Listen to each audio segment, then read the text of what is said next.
Good morning, friends. How are you? I hope you all are safe at home. So, today in this session, I am going to take Human Health and Diseases Part 1 of 12th Standard. Today, I am going to start this lesson. So, let us see what are the topics which we are going to discuss here. So, the topics are health and its benefit, factors to maintain good health, and how it is achieved, diseases and its type, common infectious diseases, viral and bacterial, and in the next part I will discuss about the protozoal, fungal and helminthic diseases. So let us start the session. According to WHO, health is a state of physical fitness. Okay, what is physical fitness?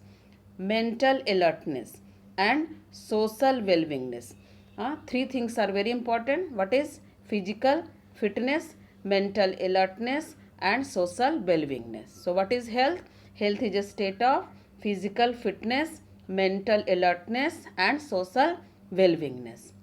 Now, who is said to be healthy? So, a person is said to be healthy when he is physically fit, mentally alert, and socially well-being. Okay. So, I hope that the definition of healthy person and health is clear to all of you. What is health? It is a state of physical fitness, mental alertness, and social well-beingness. And a person is said to be healthy when he or she is physically fit, mentally alert, and socially well-being. Now, the next topic is what are the benefits of health? There are lot of benefits. First is that it increases the longevity of people. Longevity of people means the people will live for a long period of time. Second is that it reduces infant and maternal mortality. Means death rate of infant and mother decreases. So it reduces infant and maternal mortality. Now next is healthy people are more efficient with respect to work. So whenever the person is healthy, then he will do his work more efficiently and hence increases the productivity as well as economic prosperity. Means the person who is healthy will able to do work more efficiently, and as a result what is happening, the productivity is also increases and economic prosperity will also increases. So this is about the health and benefit of health. Now next topic is factors to maintain good health and how it is achieved. So let us see. First factor is balanced diet, second is personal hygiene, and third is regular exercise. Balanced diet means a person should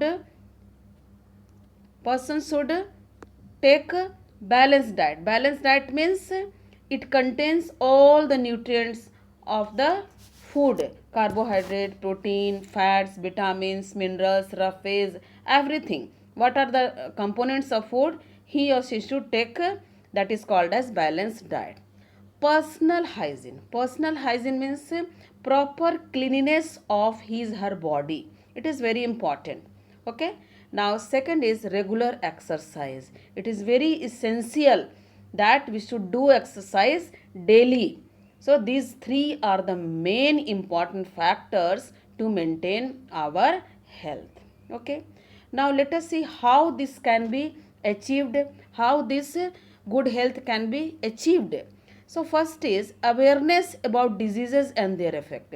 We should know about the diseases and their effect. Unless and until we will not know about any diseases, then how can we achieve this? So we should know about the different types of diseases, and in the next slide we are going to discuss different types of diseases. Second one is vaccination and immunization against infectious diseases. Vaccination is also important, immunization is also important. This vaccination will create immunity to fight against the diseases and bacteria which are entering in our body. So it is very important. Next one is control of vectors.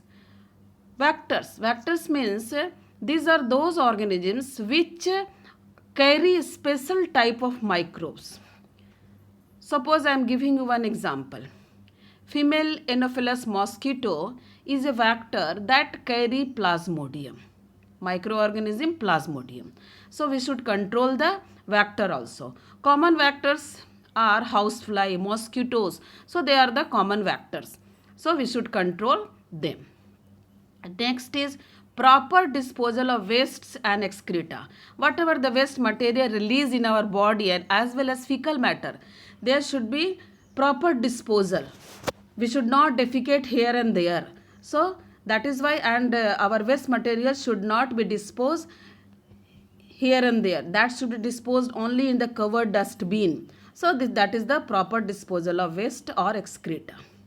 Next is consumption of clean food and clean drinking water. This is very important because contamination of food with different microbes and that water causes different types of waterborne that diseases, and for food, whenever we are not taking the clean food, then what is happening, sometimes food poisoning occurs, so that also causes a type of diseases.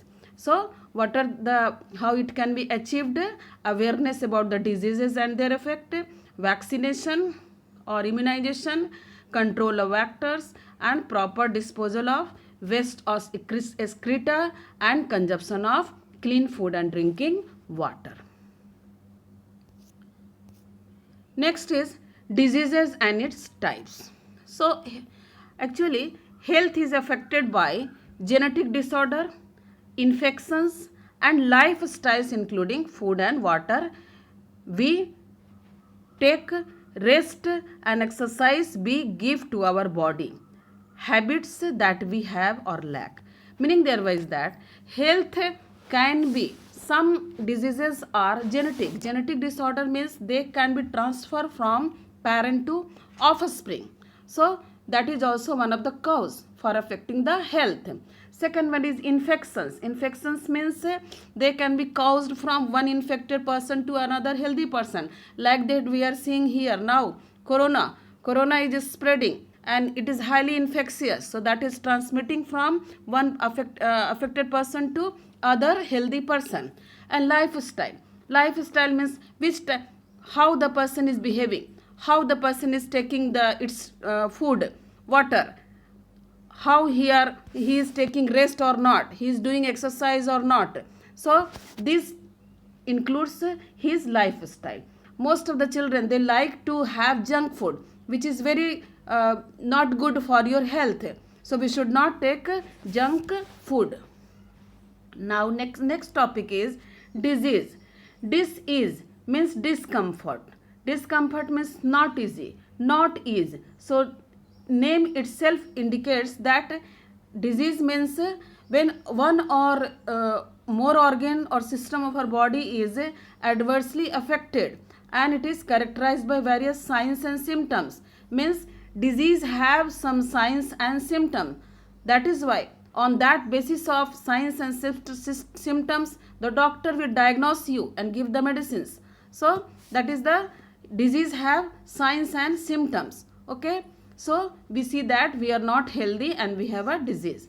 So disease means we are not feeling well, and not feeling well, any organ or more than one organ system of our body, it is adversely affected. Okay. And every disease have some signs and system. Okay. Now let us see what are the different types of disease. So there are two types of disease. One is infectious, another is non-infectious diseases. So infectious diseases is easily transmitted from person to other person, means from infected person to healthy person.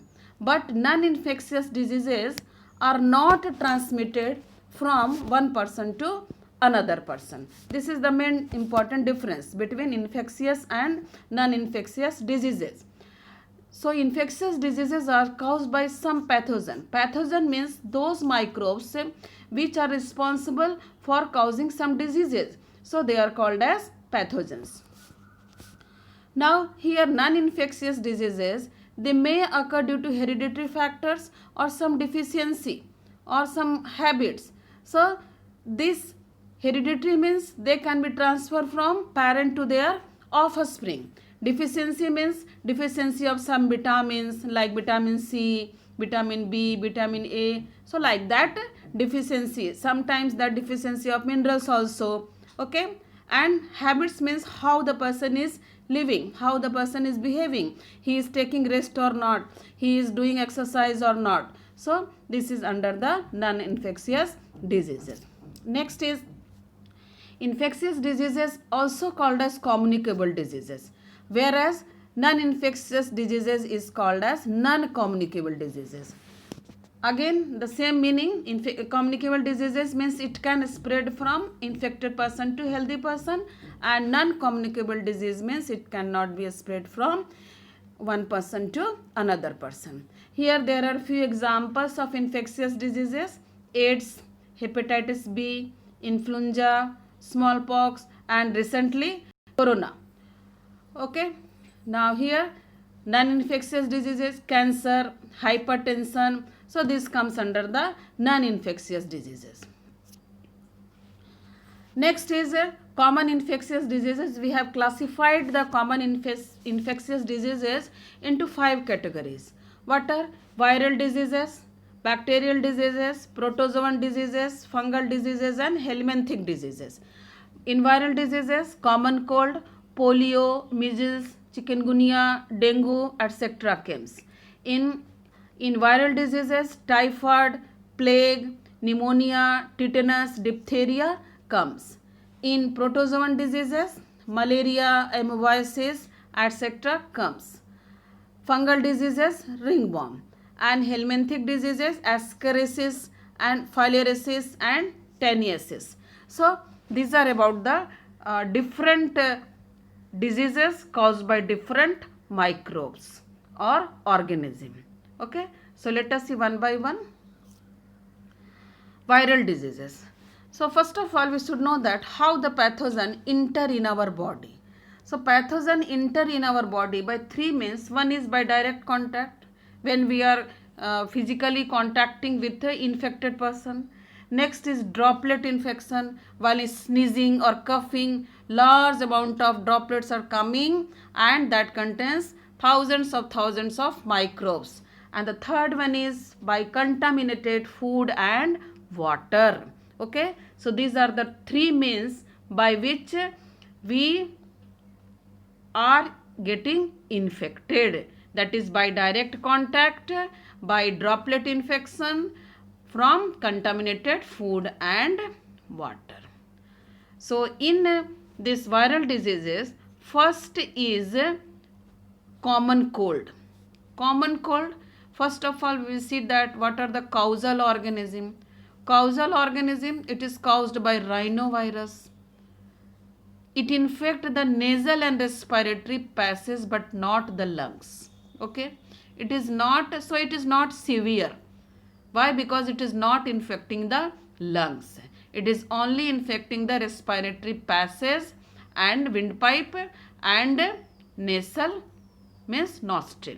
Okay, so it is not infecting the lungs, so it is not so harmful, so dangerous, and it lasts for 3 to 7 days. Now let us see what are the symptoms, because previously I have told you that disease means it have some signs and symptoms. So here the first symptom is nasal congestion and discharge. Okay, discharge means running nose. Okay, and sore throat. That is sore throat. Next one is cough. Next one is cough.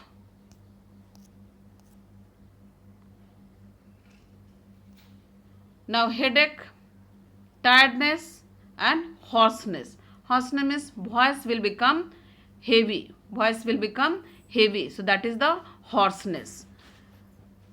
Now how it is spread? It is spread by droplets released during cough and sneezing by an infected person.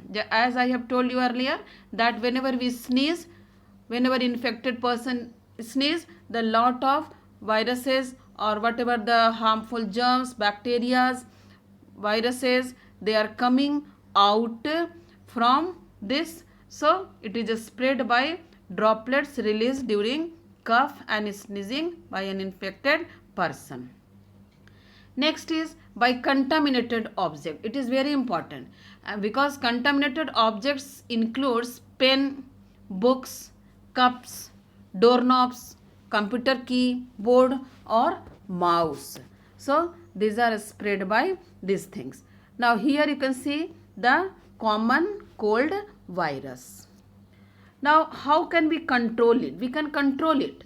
The first thing is that wash your hands often with soap and water. Okay, because whenever we are washing, then these viruses will wash out. Its protein coat will wash out because viruses are, outer coat is made up of protein, so it wash out whenever you are using soap and water. Avoid touching your eyes, nose and mouth with unwashed hand. You might have seen nowadays in advertisement, wash your hand, don't touch your eyes, don't touch your nose, don't touch your mouth without washing or unwashed hand. So these are the very important things. Next is stay away from person or people who are sick. We should not contact with the person, those who are infected with these diseases. Now next is disinfect frequently touched surface and objects such as toys, doorknobs, etc. It is also so viral disease, because viral diseases are very infectious, so we should not touch all these objects also, or we have to disinfect occasionally. Now next one is the chikungunya. Its causal organism is caused also, it is a viral diseases. Chikungunya is among some of the commonly occurring diseases during monsoon season. It is spreading in monsoon season. Why? Because here the mosquito is the vector, and you know that the breeding season of mosquito is rainy season. It breed continuously in water, larvae are there. Okay, so the diseases is caused in humans when mosquito carries the chikungunya virus and bite them. The Aedes aegypti and Aedes albopictus mosquito are the ones which carry the viruses. These two are the These two are the types of mosquito which carry this common cold, chikungunya virus. Okay, so these two mosquito carries the Aedes mosquito. Two different species are carry the chikungunya virus. Now what are the symptoms? Sudden fever, okay, high fever, joint pain, muscular pain, headache, nausea, fatigue, rashes. So these are the some symptoms of chikungunya. Now let us see how it is controlled. So the most effective way to prevent infection from chikungunya virus is to prevent mosquito bite, because we know that it is caused by biting of mosquito, and that this virus, chikungunya virus, are residing inside the mosquito. Okay, means vector is mosquito, so we should prevent the mosquito bites. Mosquito bite during the day and night both. They don't they do not only bite in daytime or night time, but they bite during day as well as night time. So what we have to do? Use of insect repellent, wearing long sleeved shirt and pants, treat clothing and gear, and take steps to control mosquito. This is very important. We have to control mosquito indoors, means inside the house also, and outside the house also. So by doing this, means by controlling the mosquito. Okay, this is the chikungunya virus. Now next one is the dengue. Causes of dengue. So dengue is caused due to 4 different viruses, namely DENV1, DENV2, DENV3 and DENV4. Okay, dengue virus 1, dengue virus 2, dengue virus 3, dengue virus 4. And this virus also enters a mosquito when it bites an already infected person. Okay, so whenever one person is infected and the mosquito bite, then that virus enter into the body of mosquito, and again that mosquito when bite a healthy person, then that person may get affected. Okay, the illness is spread when it bites a healthy person and the virus is spread through the person's blood stream. Now let us see the symptoms. So dengue causes a fever. Fever is 104 degree Fahrenheit along with at least 2 of the symptoms. Fever is the main symptom. Okay, and along with these 2 symptoms, at least the person should have these 2 symptoms along with high fever. And what are these symptoms? Headache, muscle, bone and joint pain, nausea, vomiting, pain behind eyes, swollen glands, rashes. So these are the some symptoms of dengue. Now how we will control? Medication. Medication is very important. Okay, so that is the medication. Next is stay hydrated. Hydrated means we have to drink liquid things, juices, okay, water, coconut water. So this is very important. Body should not become dry. Hygiene means cleanliness. Lesser skin expose. We should cover our skin, and use of mosquito repellent. Why? Because it is also the vector is mosquito, and disinfect stagnant water. Stagnant water means the water which is stored. Okay, so we have to disinfect. Here you can see the dengue virus. Now next is the bacterial diseases, and among the bacterial diseases, first is typhoid. So it is caused by a bacteria named as Salmonella typhi. Okay, the name of the bacteria is Salmonella typhi. Infection occur through contaminated food and water. This is very important. So we should not take contaminated food and water. Okay. The pathogen enter the where small intestine and then other parts of the body through the body fluids. So first it goes into the small intestine and then it is spread through the other parts of the body. So let us see symptom. Again here high fever, that is 103 degree to 104 degree, that is Fahrenheit. So that is 39 degrees Celsius or 40 degrees Celsius. And in this stomach pain in typhoid, because it is due to the contaminated food and water, so it infects the intestine. So here stomach pain, loss of appetite, okay, constipation, headache, and sometimes it may lead to death due to perforation of intestine. Means that bacteria perforate the walls of the intestine. Okay, so it is very dangerous. So be careful. Okay, and how it is confirmed? It is confirmed by a test, and the test is called as Widal test. So what are the symptoms? Let us see again. So it includes high fever, that is 103 to 104 degree Fahrenheit or 39 degree to 40 degree Celsius. Next one is stomach pain. Next one is loss of appetite. Next one is constipation, then headache, and sometimes it may lead to death due to perforation of intestine. And how it is confirmed? It is confirmed by Widal test. Now again, how we will control the disease. So next is wash your hand. Personal hygiene is very important for controlling any infectious diseases. So wash your hand. Frequent hand washing in hot soapy water is the best control to infections. So we should wash hand with hot and soapy water. Avoid drinking untreated water. Untreated water means we should not drink the water which is not treated, chlorinated water. Okay, so that we should drink. Contaminated drinking water is particular problem in areas where typhoid fever is endemic.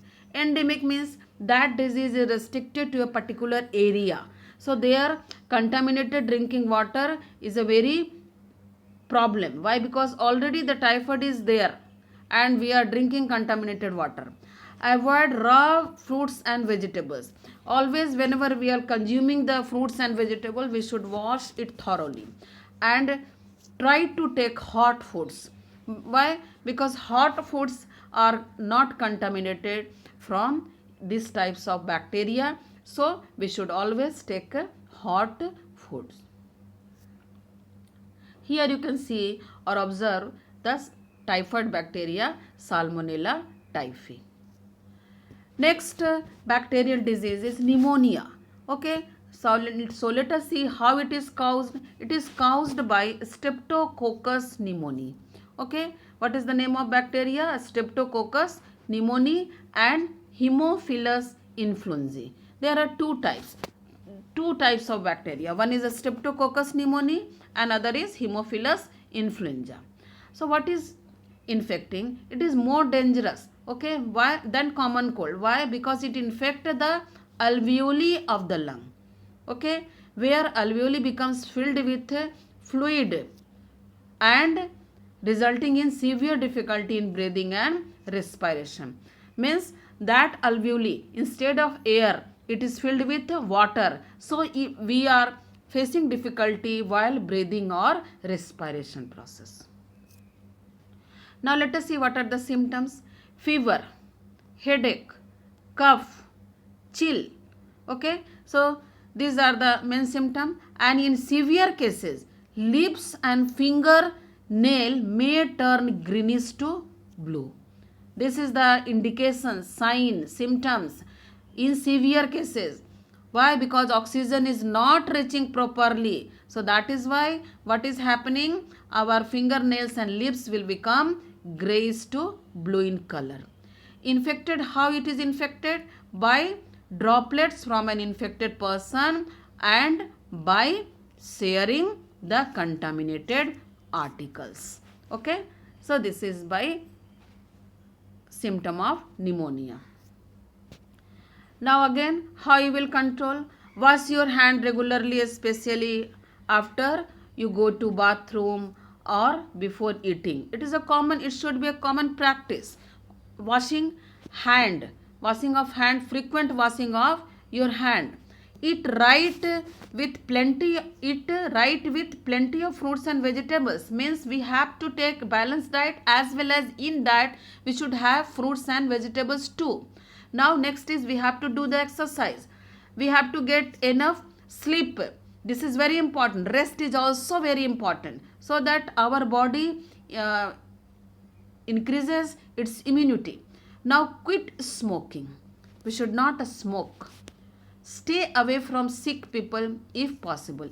If possible, we should not come in contact with the infected person. Here it is the Streptococcus pneumoniae bacteria. Now thank you children, and this is all about today's session. For any kind of doubts, please write your question in comment section.